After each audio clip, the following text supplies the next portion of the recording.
Good day mga pa-Jaffers, this is International Master Jem Garcia and welcome back to our YouTube channel. So ngayon po medyo maiiba tayo kasi meron tayong napanood na video clip sa internet. So ito po very interesting kung saan makikita natin si former world champion Vladimir Kramnik. Sumali po siya sa Titled Tuesday habang nag-i-stream siya and pagkatapos niya natalo siya sa 2600. Ni-report niya kaagad. Ayan. So ito po, papanoorin natin, i-analyze natin, baka pagtatawanan natin ng konti, tapos sana meron tayong matututunan na lesson. Ayan. So papanoorin po natin sabay and meron po akong nilagay dyan na mini board para pag may i-analyze tayong mga linya, masusundan nyo po. Ayan. So panoorin natin ito ng sabay. Пришлось телефона сыграть. Так. Ну, там что-то одна ничью, но какая там игра, я ничего не вижу, там маленькие экраны. So ayan, Russian одна po ничья, yung salita. пор, Tapos nakita niya yung kalaban niya, FIDE игра Master. так себе, турнир какой-то сегодня. E4, C5. Сложный получается. Ну, сейчас попробую собраться. Tiniraan siya nung Rosolimo system.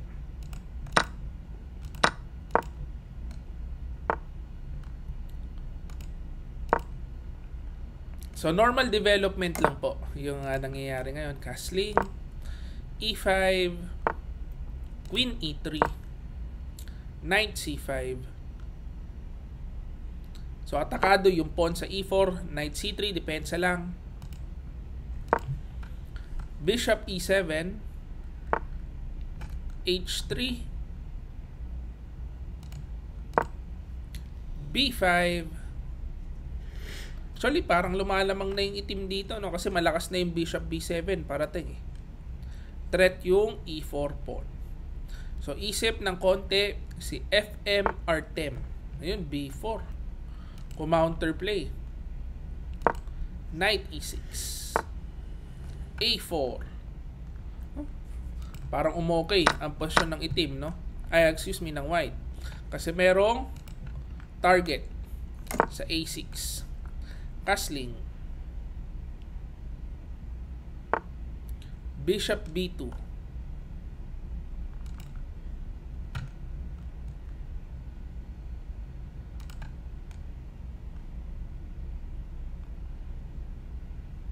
Ayan, pinag-iisipan niya kung ipapasok niya yung knight niya. Knight F4. Bishop C4.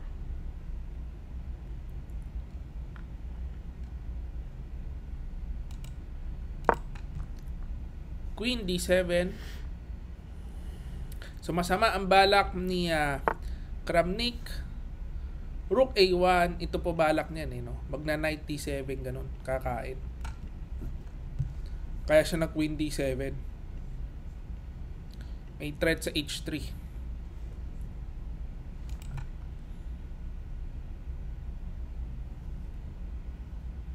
Ayan, pinag-iisipan niya mabuti yung sacrifice. Pero take note po natin yung oras. Mabilis tumira yung kalaban niya. Kumain. Knight takes G2.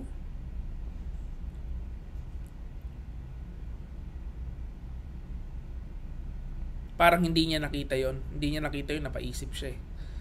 Yung Knight takes G2. Idea na yon. King G2. Queen H3. King G1. Knight G4.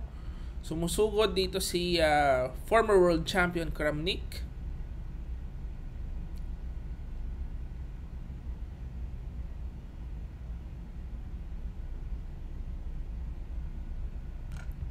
Parang malakas naman yung atake, no? Kasi nandito na ho itong mga PS. Ay, ang galing naman ng Bishop F1 na yun. Ang galing po ng tirang yun. I-pause po natin. Pause lang natin saglit, no? Ang galing nun.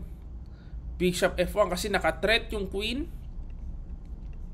No? Threat yung queen. Ang iniisip kong gagawin, baka i-atras. Ayan. Tapos may mga ideas na pwedeng umatake dito, pag ganyan. Hindi pwedeng capturein, ano? Pag capture, mamamate. Or even, pwede po dito dadaan. Para gaganon. Sabi ko, lakas ng atake, No, of course, utak ko lang po yan. Pero yung Bishop F1, ang galing nun, Nakita niya yung ganun paatras na move. So, pwede nating ituloy ang video.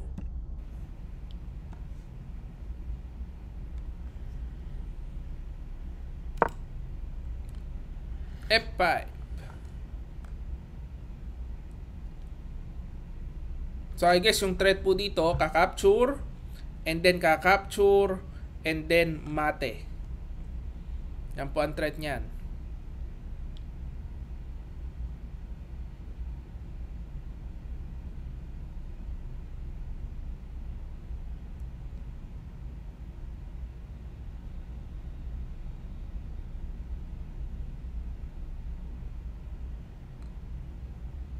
Napaisip siya doon, lakas ng threat eh.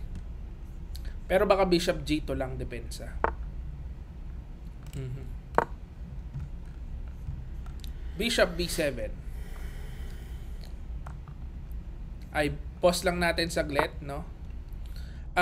Ang depensa kasi yung bishop g2 kasi ngayon pagka-capture, siguro kakainin ng queen. Pagkakain po, wala na po yung mate. No, kasi hindi na siya mate yung bishop. Of course, umalis na sa F1, makakatakbo na yung king. Kaya bishop G2 po ang nakikita kong depensa doon. Yun din ang nangyari. So ituloy natin.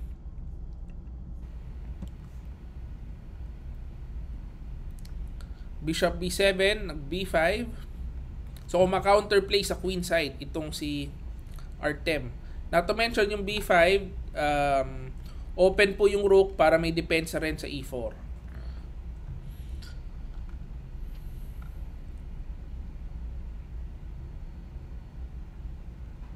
Ano kaya ang gagawin dito? One piece down. A5. Parang umisplakar yung atake ni Kramnik. Wala pong napuntahan na maganda. So kinain. Rook A5, Rook A5, D5. So pag kinain yung D5, mag-E4 siya. So knight takes D5, bishop takes D5, kain, E4 sigurado.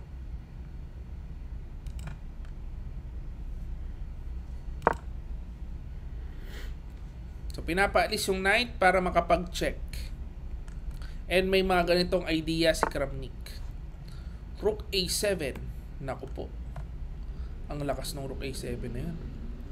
Threat ang bishop, counter-attack. Tapos, pagka threat sa G7.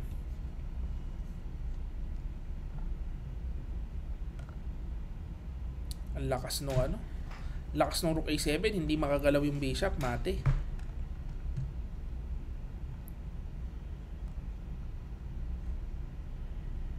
Panic time na si Kramnik. 17 seconds. Kumain. Queen E6. Game over. Rook F7. Check. Kain. Patay. Patay ang posisyon ni Kramnik. Sabay resign. Sabay resign, sabay report. Ayan. Report for cheating. Все, да? Я заканчиваю. So, actually, papakita ko lang, no? Pause natin yung video. Actually, patapos na rin naman. Bakit patay po pagka Queen E6? Ang lakas kasi pagka halimbawa